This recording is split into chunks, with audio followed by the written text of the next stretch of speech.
All right, guys, checking in. It is Saturday night, April 11th, 2026, and we had a pretty strong day today. Saturday is inherently a maker day, unless there's like a big thing that needs to happen throughout the day inside of fulfillment. But we hit a really big milestone today. Today has been full, or not today, but this week has been very much full of milestones. I sent my EOS business coach 3 texts on 3 different days this week. The first text that I sent was on Thursday, where we had our largest cash collected day ever inside of the business, which was really cool. It was our record month less than a year ago. I'll put it that way. That was on Thursday.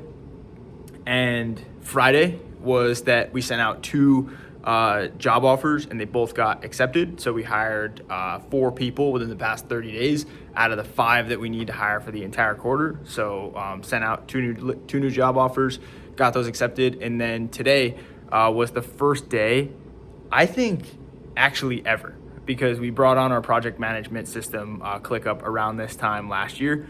And I think it's fair to say that this is the first day ever where I've had cleared my entire task list on ClickUp, where there was nothing that was on my plate that I had to do when it comes to the day-to-day stuff. That's scripts that are in progress, scripts that I got to review, videos that I got to review, projects that I got to assign. And it was almost like a weird feeling, because there was a special segment on like the team delivery dashboard that's like Danny tasks, because I'd like get assigned to stuff from all different categories. We'd see like, whether it's video reviews, script writing, send stuff to clients, assign footage. And it's really cool seeing like the team come on board and the more like bigger roles that we hire.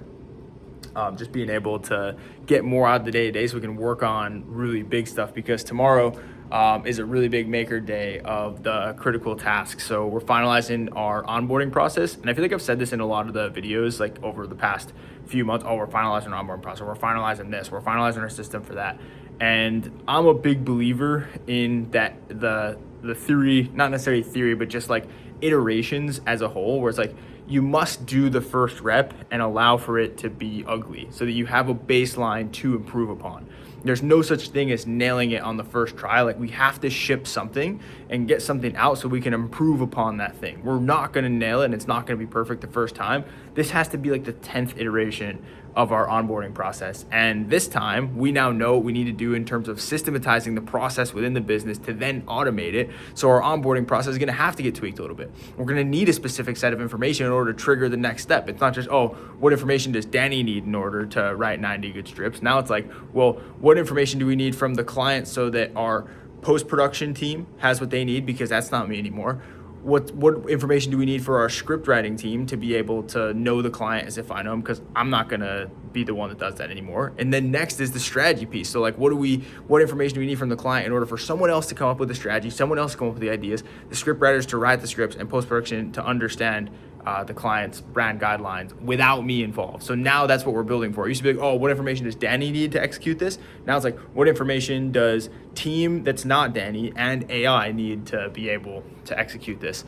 So now we're building it through a different lens. And if I was starting from scratch, it'd be much harder than if we were starting with our current onboarding process that we have right now. So I'm really excited. We got 2 clients that we're going to be putting this through, potentially even 3 on Monday, this onboarding process. So like, tomorrow is really big, and I'm also going to be sending a detailed Loom breakdown over to an automation specialist to see if there's any like low-hanging fruit that's taking up a lot of time that we can go in and automate. So that's going to be the big 3 for tomorrow, is finalize the onboarding process and then basic bullet points for each of the fulfillment stages, so that way I can send that Loom in to the automations expert, which would be number 2, is send the Loom breakdown in. And then number 3 is going to be called playbookizing our content formats, so that way any new scriptwriter that comes on our team can really easily understand our formats that we write with. So that's what I got on deck for tomorrow. Really excited. The days that I'll have a really big important task like that on like a Saturday or a Sunday, I find end up sucking when I don't make it very obvious what needs to get done and like a clear, tangible outcome. That was something that I got from EOS and having them as business coaches and like that being the operating system that we run on. And that is that like you have to set the goals and tasks with like a clear yes or no, like no ambiguous, like work on the onboarding process would not be a good to do for tomorrow. Because I could wake up, look at the sheet, type 2 words and well, I worked on it. Or I could work the entire day and not get anything done. And, oh, you just worked on it. So I want to get to the outcome tomorrow, which is ready to onboard clients on Monday on the new system, where it's like, can we just put them through the checklist and they'll be able to onboard, and team has what we need in order to be successful. So that's A, is prep the onboarding call, like be able to just run it with a checklist. B is send the Loom into the automations expert, going over our entire process. And C is having 3 to 5 of our like cardinal formats that we use all the time made into a playbook. So that's much different than like work on customer journey. And I used to do that all the time. Oh, just work on the customer journey or work on the sales process. And it's like you wake up and it's like, well, I got all day to fucking work on this. And you could work on it for 1 minute or for 10 hours and you would have achieved what you set out to do. So I'm a big believer in setting up the pins in order to be able to knock them down.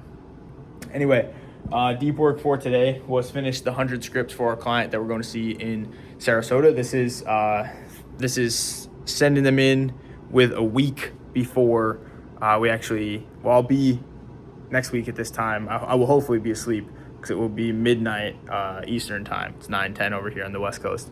But next week at this time, we'll be wrapping up our first day in Sarasota and then getting ready for day 2. So super excited. Got those done today. Clients reviewing them right now. I told them if we could have them all reviewed by Tuesday at the latest, that'd be great in case there's any revisions we need to make on those. And also set up for Sunday Fun Day. I put it as deep work as well because that did take like a few hours. Anyways, the lessons and notes I have from today is, this is an interesting one that I feel like I keep seeing over and over again. And one of the things I hear from my mentors who run much bigger businesses than I do, they talk about pattern recognition as a skill, where it's like, can you recognize the patterns in an individual or an organization so that you can predict what's going to be able to happen? And I think mine is, it's getting sharper by the day. I'm not saying it's where it needs to be, but one of the things I've noticed across coaching programs, organizations that we interact with, like we have the privilege of being an agency inside of a lot of different organizations. So I can see like the structure on how things work and what works and what doesn't.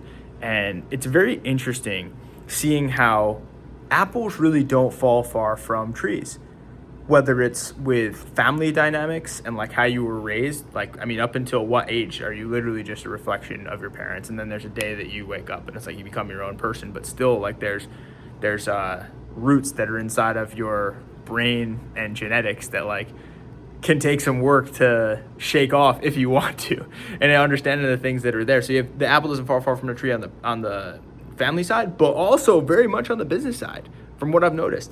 Like, you see how a leader acts and then how his people act or how her people act are very similar to how the leader acts. And of course, like the leader could say one thing and do another, but the people will go with what's done, not with what's said. And it very much will attract a certain type of person. And I'm super proud of the people that are joining our team. Like, I think like everybody who's been joining us genuinely gets excited about doing work and like enjoys work and work as a hobby, so long as it's not overwhelming and way too difficult and super demanding hours, but like generally thinks work is fun and is not waking up thinking like, oh, how quick can I clock out? That's what I'm super proud of on our team right now, and I want to continue that momentum. Now, there are others who like really, that I've noticed, like really just want to delegate as much as possible, but like also put in no effort to actually like delegate properly and just like get this shit off my plate. And then it's no surprise when the team members are reaching out to someone like me or my team and it's like, oh, just get this shit off my plate.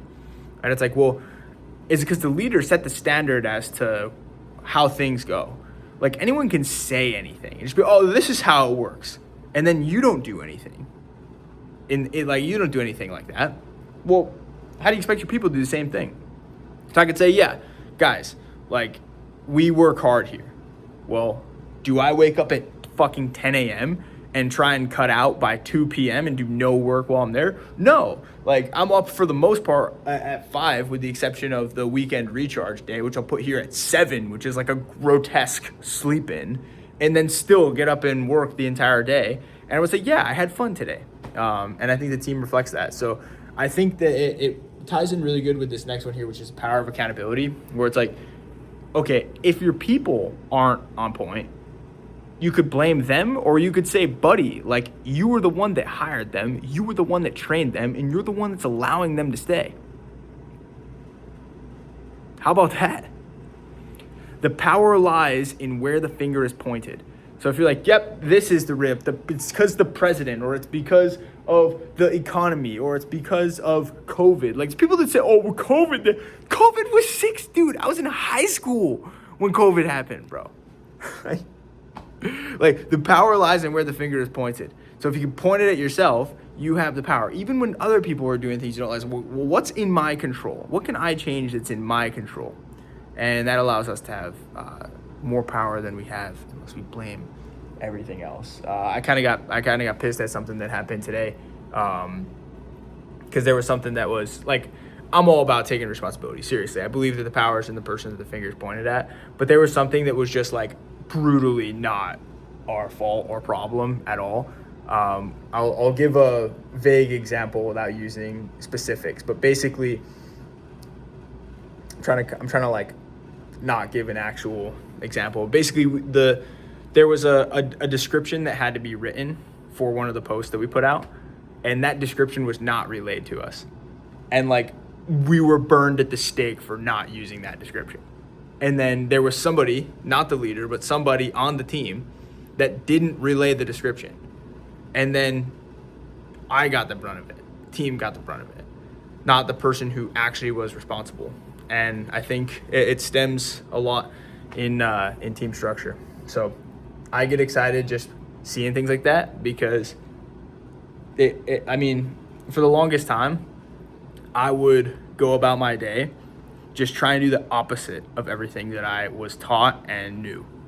And I think that is a pretty effective way to learn, except you can just become a little ballistic when you do that. You can become more ballistic, and then when you're actually moving towards something, oh, this is the direction I want to go and this is what good looks like, then I think it's a little bit better. But sometimes bad mentors are just as good of teachers as good ones, because you go, oh, that's the direction you're, okay, I'll just go the other way. Anyways, apple doesn't fall far from the tree. Be accountable. That's the powerful thing to do. Set your pins up in order to knock them down. And have a great night. I think this might set the record for the longest video that we have on this channel. Anyway, see ya.